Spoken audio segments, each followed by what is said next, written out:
fully released gospel. 네, The Fully Released Gospel, 그죠? 제가 이제 이렇게 잡은 이유는 오늘 풀리 복음에 대해서 좀 나누려고 합니다. 오늘은 풀리 복음이란 무엇인가를 같이 좀 다시 정리하고 다음 주에는 마지막 때에 우리가 어떻게 살아야 되는가 그 부분을 함께 좀 나누려고 합니다. 먼저 하나님께서 이 새해가 시작이 되면서 정말 저에게도 좀 많은 은혜를 주셨는데 그 중에 하나가 이제 아셀 지파를 통해서 새로운 노트북을 주셨습니다. 여러분 감사합니다. 축하해 주셔서 또 배 아프실까봐. 근데 아마 이게 이제 마지막 주자가 아닐까. 제가 보니까는 이제 10년 전 모델에서 이제 10년 최신 모델로 바뀌었는데 많이 좋아요. 그래서 권능이 임했어요. 네, 너무 이제 한 해의 시작이 또 저희가 이제 목장도 분가가 돼서 또 더 축복이 있고요. 여러 새가족분들도 귀한 분들이 많이 오셔서 또 귀한 시간을 저희가 연초에 보내고 있습니다. 네, 오늘은 이제 2026년 1월이지만 유대력으로는 이미 시작됐죠. 5786년. 이번 달이 뭐냐면 한번 따라해 볼까요? 테베덜. 네, 테베덜입니다. 이 테베덜 10일에 어떤 일이 있었냐면 바벨론이 예루살렘을 둘러쌌던 그때가 이 테베덜이에요. 그래서 사단은 사실 마지막 때인 지금도 어떤 일을 하고 있어요? 깨어있는 교회들을 압박하고 둘러쌉니다. 그게 바벨론이 하는 일입니다. 그래서 우리가 이 하나님의 때와 절기를 이해하면서 지금 일어나는 일들이 그냥 답답하고 억울하고 힘든 일이 아니라 이것이 하나님의 흐름 안에 있다는 것을 이해하면 분노가 좀 사라져요. 할렐루야. 여러분, 지금이 끝이 아니고 주님이 일하시는 때가 옵니다. 지금 우리는 뭐냐면 지금 할 일을 찾아서 전진하고 있으면 됩니다. 그래서 오늘과 다음 주에는요, 이제 풀리 복음이 뭔지, 그리고 마지막 때에 우리가 어떤 걸 준비해야 되는가, 이 비저닝을 두 번에 나누어서 나누겠습니다. 먼저 이제 우리가 정리할 게 풀리 복음인데, 사실 제가 쓰는 언어 중에는 문법적으로 맞지 않는 게 많아요. 네, 영어를 못했어도 그렇고, 그 다음에 저는 의도적으로 제가 킹덤 무브멘토 이런 단어는 없어요. 그냥 일부러 이제 뉘앙스를 던지기 위해서 만든 단어인데, 풀리 복음도 말이 안 돼요. 풀리는 부사잖아요. 복음은 명사예요. 명사를 수식하는 것은 형용사잖아요. 그죠? 그러니까 풀리 복음이라는 거는 그 자체가 말이 안 되는데 놀라운 거 뭐냐면은 무슨 뜻인지 알 것 같아. 이게 저의 의도입니다. 풀리 복음. 사실은 더 fully released gospel이에요. 충분하게, 완전하게 풀어져 있는 복음. 이렇게 이제 우리가 할 수 있지만 줄여서 콩글리시로 제가 풀리 복음이라고 이제 워딩을 하고 있습니다. 여러분이 풀리 복음이라는 것은 복잡한 게 아니고요. 쉽게 말하면 어떤 신학과 상황에 의해서 취사 선택된 복음이 아니라 그냥 성경 전체가 우리에게 주고 있는 하나님의 기쁜 소식. 그게 풀리 복음이에요. 그래서 우리가 풀리 복음을 정리하려면 성경 그대로의 하나님 나라를 이해할 때 그 풀리 복음이 뭔지가 정리가 되고 명확해지게 됩니다. 왜 우리가 이 풀리 복음이라는 말을 쓸 수밖에 없냐면요. 특히나 한국 교회 안에 이 복음주의 정서 안에 뭐가 있냐면은 복음 그러면요. 뭐가 딱 떠오르냐면요. 사형리가 딱 떠올라요. 여러분 사형리를 제가 틀렸다고 하는 게 아니에요. 여러분이 사형리 혹시 들어보셨어요? 네, 저도 크리스찬인데 사형리라는 말 자체를 못 들어봐서 대학교 가서 1학년 때 이제 오리엔테이션 끝나고 있는데 CCC 순장님이 오시더니 사형리 들어봤냐고. 그래서 당연히 그 단어를 안 들어봤잖아요. 안 들어봤더니 갑자기 사형리를 막 전하시더라고. 사형리가 뭐냐? CCC를 만든 이 빌브라이트 박사님이라는 분이 계시는데 이분은 사업가입니다, 원래. 이 사업가 하셨던 분이 이제 CCC라는 단체를 만들었는데 그때가 1950년대입니다. 그때가 어떤 때냐? 전쟁, 냉전과 또 대학생들이 굉장히 방황하던 때예요. 그래서 이분이 어떻게 했냐면은 짧은 시간 안에 복음을 어떻게 효율적으로 전할까를 고민하시다가 이 사형리의 복음이 그때 나온 겁니다. 그래서 사형리 혹시 다 아시는 분들 많이 계시죠? CCC 출신들 많이 계실 텐데 첫 번째 원리가 뭐예요? 하나님은 당신을 사랑하시고 당신을 향한 놀라운 계획을 가지고 계십니다. 두 번째, 인간은 죄에 빠져서 하나님으로부터 멀리 떠나 있습니다. 그래서 하나님의 사랑을 계획할 수 없고 체험할 수 없습니다. 세 번째, 예수 그리스도만이 인간의 죄를 해결할 수 있는 유일한 길입니다. 네 번째, 개인적인 영접을 촉구하면서 개인적으로 예수님을 나의 구주 하나님으로 영접해야 됩니다. 그러면서 그 의자가 있는 걸 하나 보여줘요. 의자에 지금 거기에 내가 있고 주님이 안 계시다는 거야. 그래서 영접 기도를 해야 됩니다. 그래서 요거를 이제 듣고 영접 기도를 하는 거죠. 사형리 복음이 1950년대에 그 빌 브라이트 박사를 통해서 정리가 되면서 전 세계 복음주의에 그게 복음의 뼈대가 됐어요. 그래서 우리나라에도 이 1974년 8월 13일부터 16일까지 그 빌 브라이트 박사님이 오셔서 여의도 광장에서, 혹시 그때 가셨던 분 계세요? 익스플로 74. 여의도 광장에 몇 명이 모였냐면 거의 650에서 800만 명이 모였습니다. 엄청나게 많은 사람이 모였어요. 그때 메시지가 뭐냐면은 사형리 복음을 전하고 사형리로 전도하는 법에 대해서 가르쳐 주셨어요. 그래서 그때 엄청나게 한국의 많은 교회들과 그리스도인들이 영접하고 회심하면서 기본적으로 탑재된 복음의 구조가 뭐냐면 사형리 구조입니다.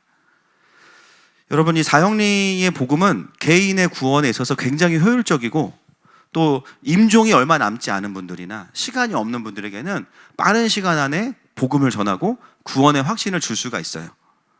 그렇지만 이게 모든 걸 다 담고 있지는 않기 때문에 예를 들면은 영접 이후의 삶에 대해서 또 하나님 나라와 마지막 때와 이런 부분에 있어서는 당연히 내용이 빠질 수밖에 없죠.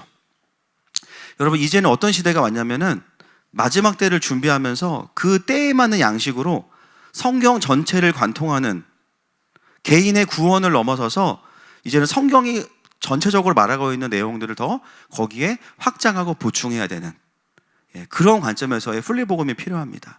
그래서 우리가 왜 이 플리복음이란 말이 우리에게 좀 새롭게 들리냐면은 기본적으로 우리가 가지고 있는 정서가 복음 그러면은 사형리 구조 이런 부분들이 우리에게 전제되어 있기 때문이에요. 여러분, 이게 뭐 틀리거나 나쁘다는 게 아닙니다.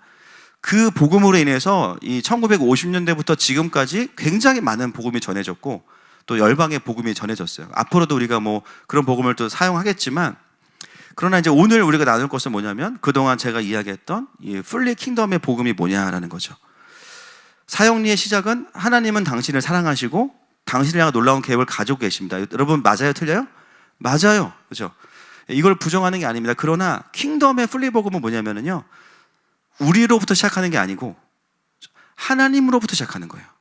거기서 뭐냐면 하나님이 통치자고 창조주이시다부터 시작합니다.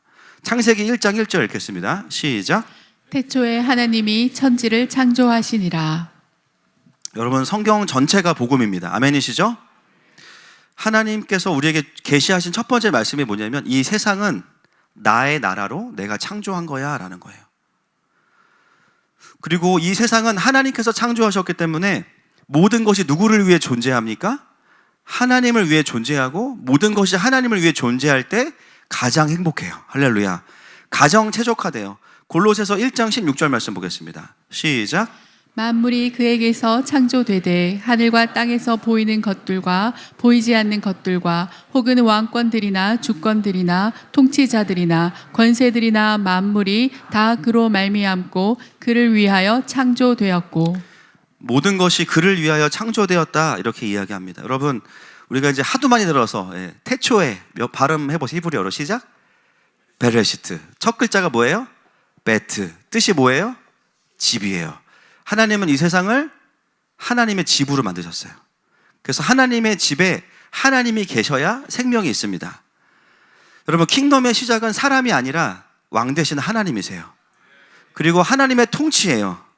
결국 하나님의 통치가 있어야 생명이 있다는 것입니다. 아무리 인간을 사랑하고 인간을 위로한다고 해도 하나님의 임재와 통치가 없으면 그것은 거짓말이라는 거예요. 그분의 통치와 말씀 안에 있을 때에만 생명이 있습니다. 신명기 30장 20절 말씀 시작. 내 하나님 여호와를 사랑하고 그의 말씀을 청종하며 또 그를 의지하라. 그는 내 생명이시요 내 장수이시니 여호와께서 내 조상 아브라함과 이삭과 야곱에게 주리라고 맹세하신 땅에 내가 거주하리라. 아멘. 그의 말씀을 청종하고 그를 의지하는 것이 우리의 생명입니다. 하나님께서 세상을 그렇게 만드셨어요. 그런데 문제는 뭡니까? 창세기 1장 1절과 2절 사이에 어떤 사건이 있었어요? 사단의 타락이 있었습니다. 그리고 그때부터 이미 이 지구는 사망 권세가 들어와서 그죠? 하나님의 성품이 아닌 흑암과 혼돈과 공허와 흑암이 깊음 위에 있는 상태로 지구가 만들어지게 됐어요. 망가지게 됐어요. 결국은 이때부터 뭐가 필요하게 됐냐면은 복음이라는 것이 필요하게 됐습니다. 그래서 이미 망가진 지구를 하나님께서 다시 창조하시고 나서 마지막에 창조한 존재가 바로 사람인데, 그 사람에게 주신 명령이 창세기 1장 28절입니다. 같이 읽겠습니다. 시작. 하나님이 그들에게 복을 주시며 하나님이 그들에게 이르시되 생육하고 번성하여 땅에 충만하라. 땅을 정복하라. 바다의 물고기와 하늘의 새와 땅에 움직이는 모든 생물을 다스리라 하시니라. 아멘. 여러분, 이미 1장 28절의 명령을 우리에게 주실 때는 사단이 타락을 했고 지구가 망가져 있기 때문에요, 정복과 영적 전쟁의 개념이 1장에 이미 들어있는 거예요. 어떤 분들은 이게 타락 전이다라고 하셨기 때문에 이거를 그냥 문화명령 이렇게 생각하는데, 그렇지 않고 이미 사단의 타락이 있었기 때문에 에덴 동산에도 사단이 들어와서 뱀을 통해서 인간을 타락시켰고, 이미 영적인 전쟁의 개념이 1장 28절 안에 들어있습니다. 여기 보면은 하나님께서 하신 일이 뭐냐면 그들에게 복을 주시며 이렇게 나와요. 이 복을 주신다는 개념이 뭐겠습니까? 문맥상 보면은 사망 권세로 이미 묶여있는 이 세상에 다시 하나님의 통치가 임하게 하는 존재로 인간에게 기름을 부으시고 그리고 새로운 권위를 주신다는 거예요. 할렐루야. 결국은 인간을 창조하신 목표는 뭐냐면 하나님의 통치와 함께 갈 수 있는 파트너로서 우리를 만드신 거예요. 그 영적인 전쟁에서 승리하고 정복하고 다스릴 수 있는 존재로서 하나님의 형상과 권능과 권세를 주신 겁니다. 그래서 여러분, 복음의 개념이 벌써 굉장히 더 풍성해질 수밖에 없는 게, 우리가 생각했던 기존의 복음은요, 죄로부터의 구원, 그냥 천국 가는 티켓 정도의 개념, 이거로 틀린 게 아니에요. 그죠? 이걸 포함하지만 훨씬 더 풍부해요. 근데 가장 중요한 키워드가 뭐냐면은 개인의 구원이 아니라 하나님의 통치와 생명입니다. 그게 바로 이 풀리 복음의 출발점입니다. 사단으로 인해서 사망 권세가 들어오면서 이 하나님의 통치를 인간이 거절했고요, 선악과를 먹었기 때문에 그 결과는 뭐냐면 인간조차도 사망의 다스림을 받는 존재가 됐고 영원한 지옥에 갈 수밖에 없게 됐어요. 그래서 사단이 의도는 뭐냐면, 인간을 타락시킨 이유는 아담과 하와를 지옥 보내는 게 목표가 아닙니다. 여러분, 지옥 안 가려고 예수님 믿으면 천국 갑니다. 그죠? 근데 그게 복음의 근본은 아니라는 거예요. 사단이 인간을 타락시킨 이유도 지옥 가게 하는 게 목표가 아니에요. 모든 열방이 하나님을 경배하는 것을 시기했고 하나님의 통치가 풀어지지 못하게 하는 것이 목표입니다. 그렇기 때문에 하나님과 함께 그 일을 감당해야 될 부름을 받은 인간을 타락시키는 것, 그것이 사단의 목표입니다. 창세기 3장 5절 말씀 시작. 너희가 그것을 먹는 날에는 너희 눈이 밝아져 하나님과 같이 되어 선악을 알 줄 하나님이 아심이니라. 여러분, 사단의 그 유혹 포인트가 정확하게 뭐냐면요, 너희가 하나님처럼 될 거야 라는 거예요. 바벨론 인본주의죠. 인간이 하나님과 같이 되고자 한다는 건 뭐냐면은 하나님의 통치를 거절하고 내가 내 인생의 주인 된다라는 겁니다. 그러면 어떻게 돼요? 생명은 사라져요. 왜냐하면 하나님의 통치가 떠나니까. 그게 타락의 본질입니다. 타락의 본질은 나쁜 행동, 잘못된 행실, 그것도 그 중에 열매 중에 하나겠지만 근본적인 타락은 뭐냐면요, 하나님의 통치를 거절하고 내가 하나님이 되고자 하는 모든 것, 그게 바로 죄의 본질이죠. 로마서 5장 14절 말씀 보겠습니다. 시작.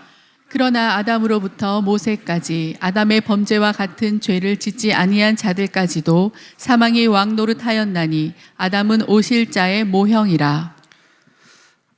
사람이 하나님과 함께 이 땅을 다스려야 되는데 결국은 죄로 인해서 하나님의 형상을 잃어버렸고 권능과 권세를 다 잃어버렸어요. 그 열매가 뭐냐? 로마서 3장 23절입니다. 시작.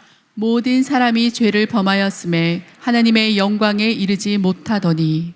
예, 하나님의 영광에 이르지 못한다. 이거 뭐냐면은 하나님과의 연합을 통해서 이 땅의 통치를 회복시켜서 하나님의 영광 받으시게 해야 되는데 그걸 할 수 없는 존재가 됐다라는 거예요. 그래서 다시 이 통치가 회복되려면은 반드시 필요한 게 뭡니까? 형상이 회복돼야 되고요, 권능이 회복돼야 되는데, 그러려면은 죄에 대한 대가를 치러야 됩니다. 그래서 누가 오신 거예요?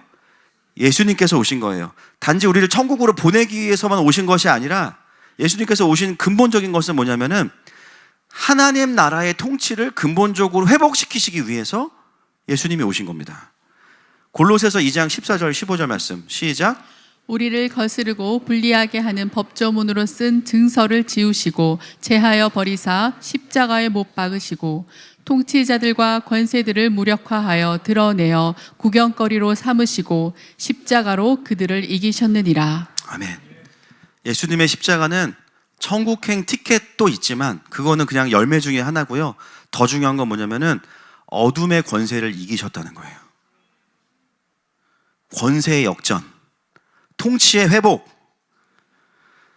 그래서 예수님께서 오셔서 그 사단의 시험을 광야에서 이기시고 나서 공생애를 시작하시면서 선포하신 말씀이 마태복음 4장 17절입니다. 시작. 이때부터 예수께서 비로소 전파하여 이르시되 회개하라 천국이 가까이 왔느니라 하시더라. 아멘. 천국이 가까이 왔다는 것은 하나님의 나라가 임했다는 거예요. 죽어서 천국 간다가 아니죠. 그것도 있지만 먼저 선포하신 게 뭐냐면 이 땅에 하나님의 나라가 임했다. 하나님의 통치가 이제는 이 땅에 풀어지게 됐다라는 거예요. 여러분 구약에 보면 축사 사역이 없어요. 딱 하나 뭐냐, 다윗이 연주할 때 사울에게 들려왔던 악신이 떠나가요. 근데 그거는 축사 사역이 아니에요. 임재로 인해서 사단이 그냥 밀려나간 거거든요. 축사 사역은 언제부터 있냐? 예수님 오신 다음부터예요. 왜냐하면 사단의 권세를 이기셨기 때문입니다. 우리가 귀신을 내어쫓을 수 있는 권세는요, 나의 목소리와 어떤 나의 권능에 있는 것이 아니라 예수 그리스도께서 사망을 이기셨기 때문이에요. 그래서 예수님께서 오셔서 선포하신 게 뭐냐면은 너희들 이제 천국 갈 거야, 그 말씀하신 게 아니고요, 지금부터 하나님의 나라가 임했어. 하나님이 다스리실 거야. 그 실제를 말씀하시는 거예요. 그래서 예수님께서 오신 이유, 하나님의 통치를 이 땅에 다시 풀어내시기 위해서, 다시 인간에게 복을 주시기 위해서, 아까 읽었던 창세기 1장 28절 말씀, 사람에게 복을 주시며 생육하고 번성하고 정복하라 말씀하셨던 그 지점으로 다시 복원시키신 게 바로 예수님의 오심이에요. 할렐루야. 그래서 예수님께서 이제 정말 승천하시면서 우리에게 선포하신 메시지가 뭐냐면 마태복음 28장 18절부터 20절입니다. 시작. 예수께서 나와 말씀하여 이르시되 하늘과 땅의 모든 권세를 내게 주셨으니 그러므로 너희는 가서 모든 민족을 제자로 삼아 아버지와 아들과 성령의 이름으로 세례를 베풀고 내가 너희에게 분부한 모든 것을 가르쳐 지키게 하라.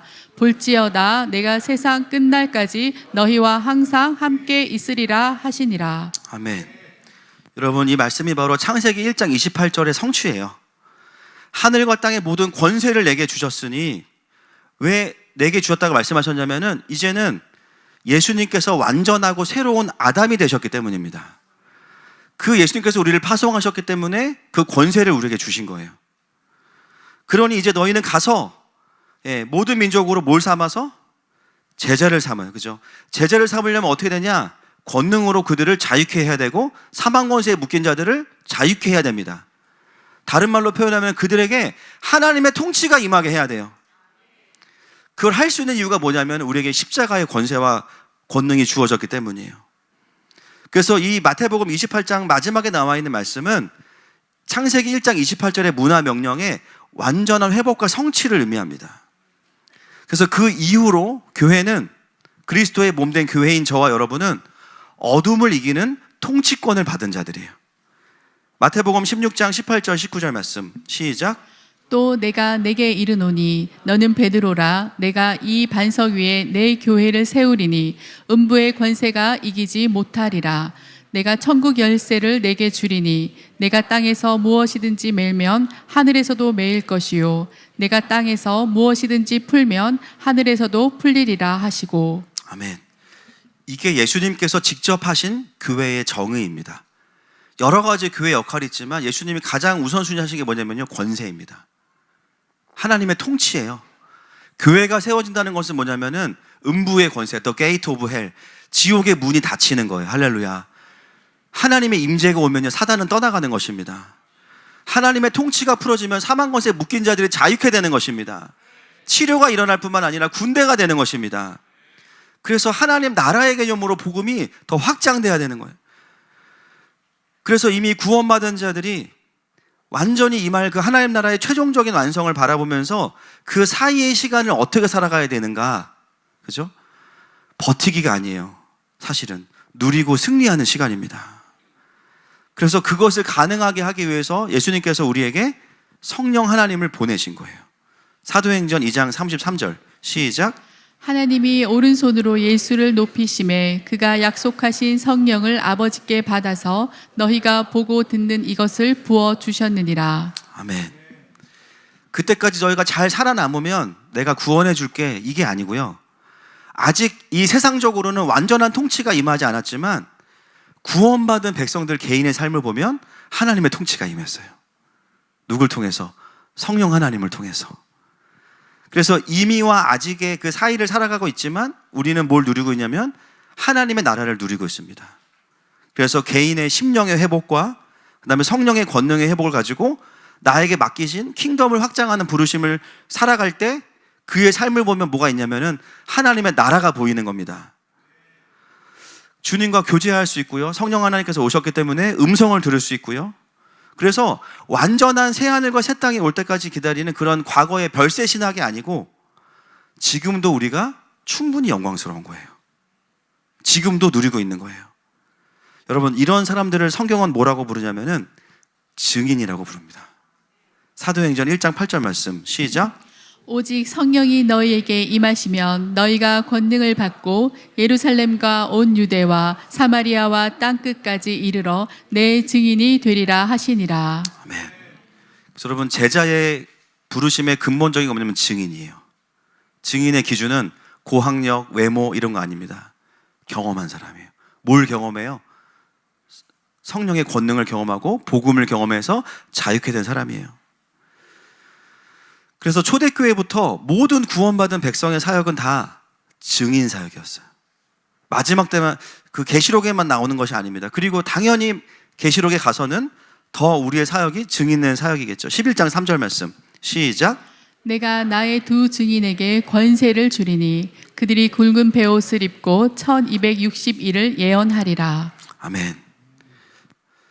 그래서 이 마지막, 특히 이 한 일에 전에 지금의 시간은 어떤 시간이냐면은 1900년 동안 이스라엘이 잠시 사라졌죠. 그 1900년 동안 어떤 일이 일어났어요? 이방인들에게 복음이 전해졌어요. 이방인의 시간이었죠. 그리고 다시 때가 되었을 때 1948년 5월에는 이스라엘, 8월에는 대한민국. 할렐루야. 여러분, 이게 우연이에요? 하나님의 주권이에요? 하나님의 주권이에요. 그죠? 그래서 같은 해에 하나님께서 열방의 제사장 나라로 이스라엘, 이방의 제사장 나라로 대한민국을 세우셨어요. 런닝메이트를 만드신 거예요. 자, 로마서 11장 25절, 26절 읽어보겠습니다. 시작.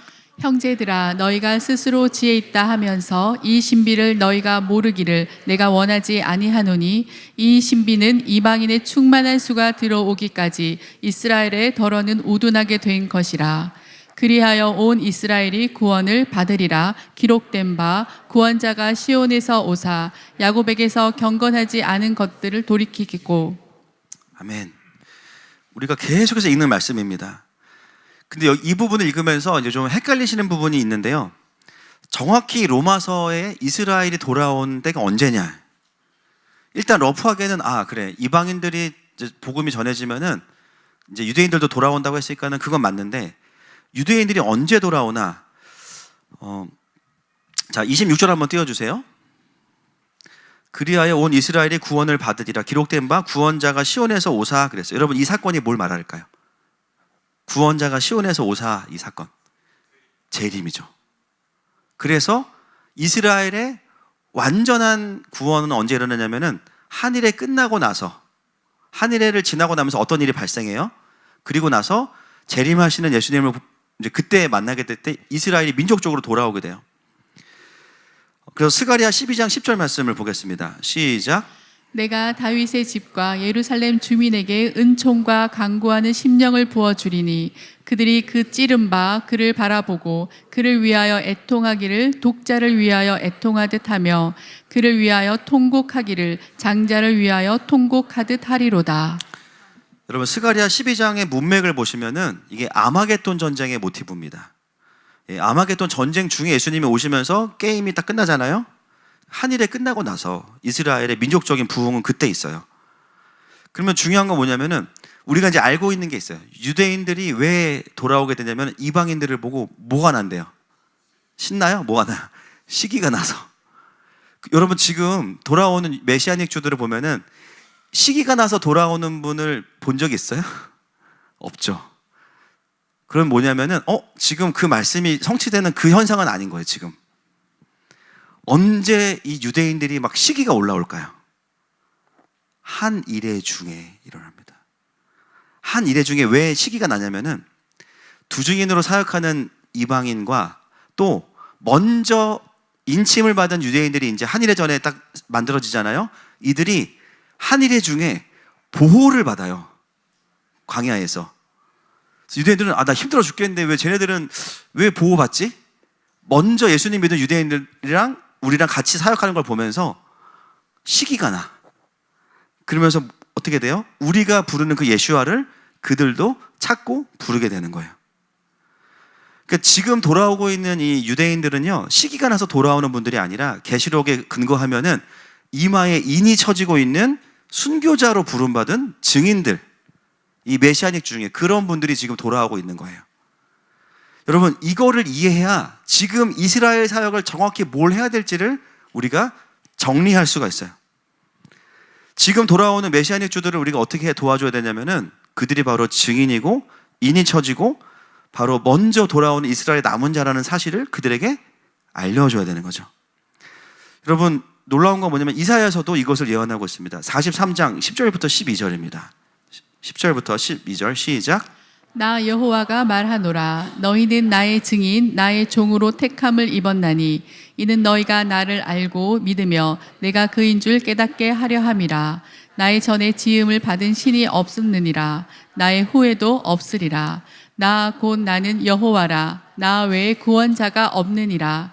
내가 알려주었으며 구원하였으며 보였고 너희 중에 다른 신이 없었나니 그러므로 너희는 나의 증인이요 나는 하나님이니라. 여호와의 말씀이니라. 여러분 이사야서도 이스라엘을 뭐라고 부르냐면 너는 나의 증인이다 이렇게 얘기해요. 구약에서도 지금 돌아오는 메시아닉 주들의 부르심은 증인이에요. 그래서 뭘 증언해야 됩니까? 초림의 그 예슈아가 진짜 우리 예슈아라는 거를 지금 열어주시는 자들이 있어요. 그들이 그걸 계속 이야기하고 한일의 전반기에 이방인이 우리들과 함께 그 복음을 같이 전하는 사역을 해야 됩니다. 그래서 이 말씀을 보면서 땅끝까지 이제 복음이 전해지게 된다고 이사야서 49장 6절에 말하고 있는데 이스라엘이 빛을 비춘다고 나오거든요. 이것은 지금 유대인들이 가지고 있는 우리가 열방의 빛이야 라는 그 개념에서 예슈아가 빠져 있어요. 유대인들은. 여기서의 빛은 바로 예수 그리스도의 빛입니다. 그렇기 때문에 유대인들에게도 반드시 풀리 킹덤의 복음이 선포돼야 되고 또 메시아닉 주들도 당연히 그게 갖춰져 있지만 이 풀리 복음 안에서 이게 한번 정렬되는 시간이 필요한 거예요. 이스라엘의 남은 자들이 이스라엘의 구로터기로 일어나서 한일의 전에 깃발을 들게 하는 사역을 지금 이방인 된 우리가 도와야 되는 거죠. 이게 바로 한일의 전에 완성돼야 되는 사역입니다. 그래서 이방인들이 이사야서의 예언대로 하게 되는, 오늘도 우리가 찬양했지만 동방에서부터 그죠? 사나운 날짐승들 우리 킹덤 아이들이 불러가지고 이 아이들이 예배하고 그러면서 우리가 너의 하나님이 다스리신다. 이게 풀리 복음을 전하라는 얘기예요. 우리가 전해야 될 아름다운 소식이 뭐냐? 마지막 때의 그림을 그들에게 확인시켜 주라는 거예요. 여러분 이집트가 그 과정에서 해야 될 일이 무엇이겠습니까? 이집트의 부르심은 이스라엘을 출산하는 곳이거든요. 아마 이스라엘 안에도 분명히 있을 거예요. 그 안에서 깨어나고 무장돼야 되는 유대인들이 있을 겁니다. 그래서 이집트를 통해서 깨워진 리더들이 다시 이스라엘 안에서 그 역할들을 감당해야 되는 일이 있을 거예요. 우리 기도하고 있는 이집트 가서 그 만남이 일어날지어다. 그렇게 해서 이제 이방인의 시간이 지나고 나면 한일회가 시작이 되겠죠. 이제 얼마 남지 않은 한일회. 한일회의 전반기 때는 두중인 사역의 이 하이라이트 시간이 한일의 전반기 사역이에요. 계시록 11장 3절부터 6절 말씀 시작. 내가 나의 두 증인에게 권세를 주리니 그들이 굵은 베옷을 입고 1260일을 예언하리라. 그들은 이 땅의 주 앞에 서 있는 두 감람나무와 두 촛대니 만일 누구든지 그들을 해하고자 하면 그들의 입에서 불이 나와서 그들의 원수를 삼켜 버릴 것이요 누구든지 그들을 해하고자 하면 반드시 그와 같이 죽임을 당하리라. 그들이 권능을 가지고 하늘을 닫아 그 예언을 하는 날 동안 비가 오지 못하게 하고 또 권능을 가지고 물을 피로 변하게 하고 아무 때든지 원하는 대로 여러 가지 재앙으로 땅을 치리로다. 여러분, 한일회가 시작되면 우리가 이거 하면 돼요. 근데 이거를 지금부터 준비하면 돼요. 여러분, 이 한일회 전반기의 두 증인의 사역은 뭐냐면 강력한 예언과 권능 사역입니다. 예, 돌아올 자들과 또 세상을 향한 마지막 우리의 외침이 여기거든요. 이거 하고 나면 더 이상 우리는 외칠 필요가 없어요. 그래서 굵은 베옷을 입고 예언한다는 것은 뭐냐면은 회개의 메시지를 선포하는 겁니다. 선지자들이 굵은 베옷을 입고 선포했던 메시지가 뭐예요? 여호와께 돌아오라는 거거든요. 그때 일어나는 수많은 자연 현상들을 보면서 깨어있는 교회들은 외쳐야 돼요. 지금 이제 돌아와야 되는 마지막 때입니다. 에녹이 그랬던 것처럼, 구약의 선지자들이 그랬던 것처럼, 엘리야가 그랬던 것처럼 이 세상을 향해서 마지막 때라는 것을 마지막으로 외쳐주는 때가 바로 이때예요. 그러면서 하나님의 왕되심을 선포하는 때. 그런데 놀라운 건 뭐냐면요, 그 두 증인 사역을 하는 교회들을 하나님이 보호하시는 것을 온 열방이 보게 돼요.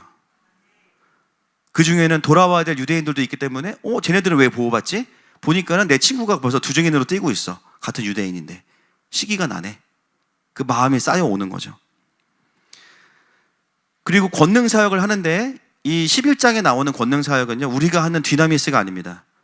하늘을 닫아서 비를 그치게 하고 물을 피가 되게 하고 여러 가지 재앙으로 땅을 치게 하는 거. 이거는 뭐냐면 심판을 경고하는 권능 사역이에요. 우리가 하는 이 나이스하고 이 아무 부작용 없는 이게 아니라 그냥 정말 능력 행함을 이때 보여주는 거예요. 왜냐면은 마지막이거든요, 이제. 예. 어떻게 마지막에 모든 그 현상 속에서 더 강력한 권능으로 세상 사람들에게 이거 봐라, 그 표적을 보여주는 때가 11장에 나오는 하늘의 그 마지막 사역이에요. 그리고 나면 이제 두 증인 사역이 끝나고 나면은 용이 내려와서 두 증인을 죽이고, 두 증인은 이때가 뭐냐면 졸업식이에요. 이때를 사모합시다. 할렐루야. 지금 두려우세요? 이때가 이제 두 증인이 죽고 나면은 두 증인은 어디로 가요? 어디로 가요? 낙원으로 가죠. 이때부터 쉬는 거예요. 가장 나이스한 코스가 이 코스. 그리고 한일의 후반부에 대환란을 지나게 되고, 이때 순교도 있지만 특별한 광야에서 교회는 보호를 받게 되고, 그리고 그 시간이 지나고 나면은 예수님이 재림하시죠. 그러면 뭐가 시작됩니까? 천년 왕국이 시작됩니다. 천년 왕국이 필요한 이유는, 답은 하나님의 통치. 다윗의 언약의 성취도 있지만 더 근본적으로 가면요, 하나님의 통치가 다시 구현되는 게 필요한 거예요. 하나님께서 원래 하셨던 게 뭐냐면, 사단이 타락시켜 놓은 게 중요한 게 아니라 하나님이 진짜 원하시는 건 뭐냐면 다시 인간과 온전히 다스리는 걸 한번 해보고 싶으신 거예요. 여러분, 하나님의 꿈이 생각보다 소박하세요. 예, 이경규 씨가 영화 만드는 거랑 비슷한 거. 계속 만들어 막 안 되는데, 그죠? 제가 이 킹덤을 정리하면서 마지막에 결론에 도달한 게 뭐냐면은, 와, 하나님 이거 하나 원하신 거였어? 근데 그거에 대한 대가 지불이 무지막지. 와, 결국 하나님 원하시는 게 천년왕국이었어. 뭐냐면은 우리와 함께 제대로 다스려 보시는 거.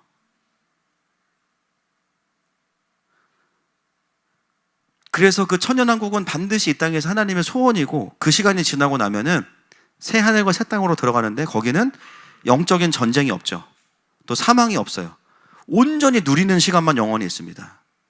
하나님은 그 새 하늘과 새 땅으로 가기 전에 막판에 원하셨던 게 뭐냐면 창세기 1장 28절, 그 다스림의 시간을 다시 한번 우리와 보내고 싶으신 거예요. 그렇기 때문에 여러분, 이 풀리복음의 가장 중요한 키워드는 뭐냐면 하나님의 통치의 완성인데, 거기 하나가 붙어요. 우리와 함께. 이거를 이해하면요, 풀리복음 여러분에게 그냥 풀어지는 겁니다. 통치 안에 생명이 있고 그 통치가 회복되기 위해서 예수님이 오셨고 예수님이 오셔야 되는 이유는 우리와 함께 뛰기 위해서.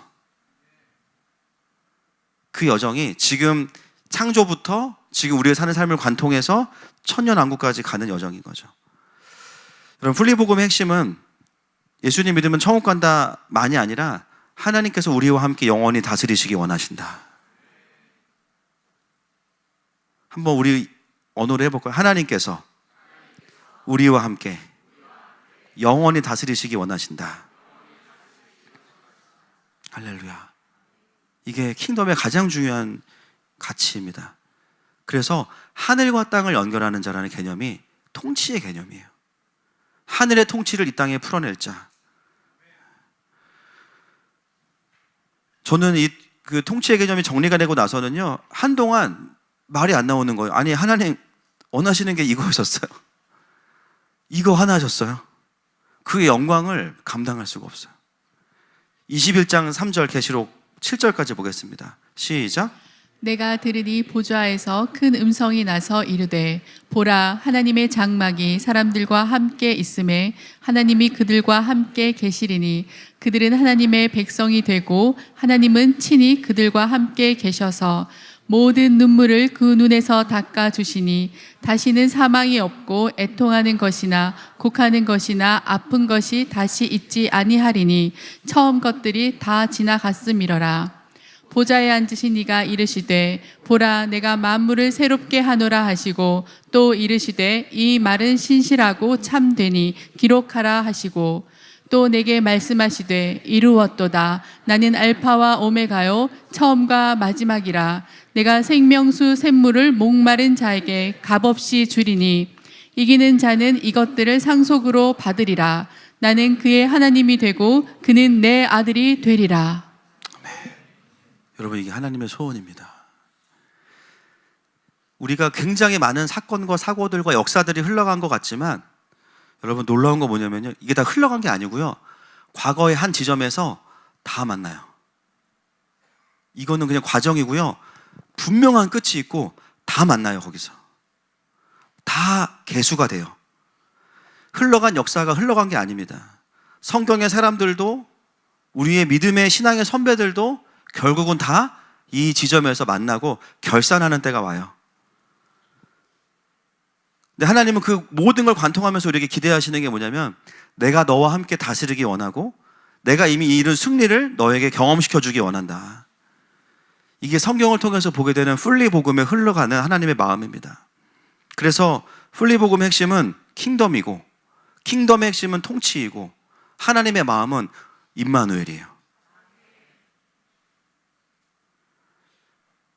제가 이것을 정리하면서 그동안 우리 안에 그 복음이라고 여겼던 이 골자들, 사형리 복음 너무 귀한 것인데, 사형리 복음은 급하기 때문에 나온 것이잖아요. 표준화를 시켰는데 그런 그 이후의 삶에 대해서 다루지 못하다 보니까 어떻게 됐어요? 사회 참여에 대한 메시지로 사회주의가 들어온 거예요. 사실 킹덤을 전했어야 됐는데, 개인의 구원 또한 구원의 확신이 목표가 아니라 킹덤 안에서의 개인의 회복을 말했다면 훨씬 더 통합적인 의미에서 하나님의 나라가 풀어졌을 겁니다. 제가 어제 말씀 준비가 너무 쉽지 않아요. 왜냐면요, 다져가는 게 이게 쉽지 않아요. 취사 선택하는 게 너무 어려워서 빠지는 개념이 생길까봐. 그러다가 초대 우리나라 기독교의 메시지를 봤는데 1950년대 전까지, 우리나라가 그 일제강점기 전까지, 예를 들면 평양대부흥 운동의 리더가 누구냐면 길손주 목사님이거든요. 길손주 목사님 설교를 다 찾아봤어요. 근데 놀라운 게 뭐냐면, 길손주 목사님은 이스라엘이 열려 있고요, 그리고 말세론이라는 책을 써요. 성경적 종말론. 100번 이상 마지막 때 강의를 설교했어요. 이미. 그러니까 한국 교회에 원래 풀어져 있던 복음이 풀리복음이었어요. 근데 그게 일제 치하를 넘어오면서 교회가 독립운동을 하니까는 뭐라 그래요? 정교 분리를 반대로 이야기하면서 교회는 정치 얘기하지 말라고. 여러분, 교회를 향해서 정치 얘기하지 말라고 말하는 게 친일파들이 했던 말들입니다. 교회는 세상을 향해서 하나님의 말씀을 담대히 선포해야 되고요, 교회가 아니었으면 대한민국은 건국이 안 됐을 거예요. 독립운동이 일어나지 않았을 거예요. 근데 그거를 비정치 세력으로 만든 게 일본이 한 일이에요. 일제시대 때. 그때 우리 한국의 복음이 한번 딱 묶였고요. 그래서 교회는 세상에 대해서 정치적 얘기하지 하면 안 돼. 그리고 복음주의가 사형리로 풀어지면서 복음이 어떻게 돼요? 사형리의 뼈대 위에서 살만 붙여진 거죠. 그러니까는 구원받은 이후의 삶에 대해서, 마지막 때에 대해서 말할 수 없는 구조가 복음주의라는 이름으로 딱 만들어지면서 어떻게 됩니까? 마지막 때에 맞는 양식이 조금 부족한 상황이 된 겁니다. 그리고 그 자리를 누가 메꿨냐면은 바벨론 사회주의가 들어와서, 여러분 어떤 기독교인들도 내가 공산주의자가 돼야지 그런 사람 없어요. 뭐냐면 하나님 나라에 대한 갈망을 가지고 있어요. 기본적으로 구원은 받았는데 세상에서 하나님이 어떻게 일하시지, 이거에 대한 갈증이 있었는데, 우리가 갖고 있는 복음이 뭐냐면 사형리를 기반한 복음으로 갖고 있다 보니까는 그 부분에 대한 킹덤을 풀어주지 않으면요 어떻게 돼요? 나도 모르게 사회주의를 받아들이게 된 거예요. 지금 그래서 한국교회가 이런 어려움을 겪고 있는 거잖아요. 지금 필요한 게 뭐냐면은 킹덤과 플리복음입니다. 그 하나님의 자녀들이 갈망하고 있던 하나님의 나라는 사실 사회주의가 아니고 이거야. 하나님 나라의 그림 안에서 지금 풀어져야 되는 것들이 있고, 지금 대한민국은 이런 시간을 지나가고 있는 거야. 그리고 이 마지막 지점에서 나라를 향한 부르심들이 풀어지게 되는데, 그것을 풀어낼 때 그 나라에 하나님의 남은 자들이 깨어나는 것입니다. 여러분, 우리가 왜 플리복음을 계속 이제 전하고 정리해야 되겠습니까? 살리기 위해서입니다. 살리기 위해서. 단순히 그냥 회복되는 것이 아니라 그 사람의 부르심을 찾기 위해서 우리는 플리복음을 전해야 되고요. 하나님의 통치가 풀어져 있는 플리복음을 전할 때 마른 뼈가 살아나고 군대가 되고 자신들이 어디서 싸워야 될지를 알게 됩니다. 대한민국도 그래서 주님이 이 나라의 부르심대로 주권을 회복시키실 건데요, 그냥 되는 게 아니에요. 정확한 얘기를 해줘야 돼요. 대한민국이 건국이 왜 의미가 있는지, 하나님께서 왜 세우셨는지, 왜 이런 부분에 묶여 있는지, 우리가 무엇을 돌아봐야 될지. 지금은 앞이 안 보이죠? 근데 여러분 어제 보세요. 베네수엘라 얘기 들으셨어요? 무너집니다. 베네수엘라 부정선거의 대부잖아요. 통계 조작하고 표 집어넣고, 우리나라 똑같이 했잖아요. 하루아침에 가잖아요. 여러분, 우리는 상황을 보고 낙심할 사람들이 아니에요. 우리에게 하나님의 통치의 권세가 주어졌습니다. 우리의 부르심은 낙심하는 게 아니라 빌드업이에요. 세우는 거예요.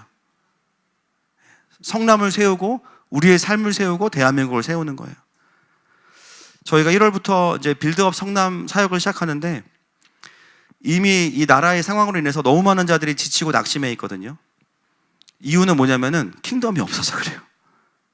하나님이 하고 계신 걸 보면은 소망이 생기는데, 뉴스만 보니까 결국은 뭐냐면은 나라를 위해서 모이지만 하나님 나라와 플리복음을 풀어주고 지금 세상이 어떻게 흘러가는지를 이해시키고 지금 뭘 해야 될지를 정리가 되면은 소망이 생깁니다. 그래서 우리가 1월부터 하는 사역이 뭐냐면 공정선거 세미나를 먼저 합니다. 이미 뭐 증거와 데이터가 너무나 이제 분명하기 때문에 그런 것도 한번 확인하고, 그 다음에 회개하고, 이 도시 안에서 또 시민들이 우리는 무엇을 해야 되는가 기도하고 행동하는 모임이죠. 6월에 지방선거가 있는데 뭐 승리는 주는 게 달려있어요. 제가 봤을 때 뭐 어떤 정당의 승리가 아니니까. 다만 뭐냐면 하나님께서 드러내시는 걸 봐야 돼요. 이게 드러나면서 하나님께서 하실 일들이 있어요. 지금도 이미 많이 드러났지만, 그래서 하나님의 일하심을 보고 따라가는 것이죠. 여러분, 올해는 하늘과 땅이 연결되는 해입니다. 우리에게 이전과 다른 지혜와 전략과 능력이 부어질 거예요. 이유는 뭐냐면 다스리기 위해서예요. 이기기 위해서예요. 여러분, 하나님의 군대는 전진합니다. 이 플리복음 안에서 함께 우리가 전진하는 저 여러분 되시기를 축복합니다. 같이 이 시간에 찬양하고 기도하겠습니다.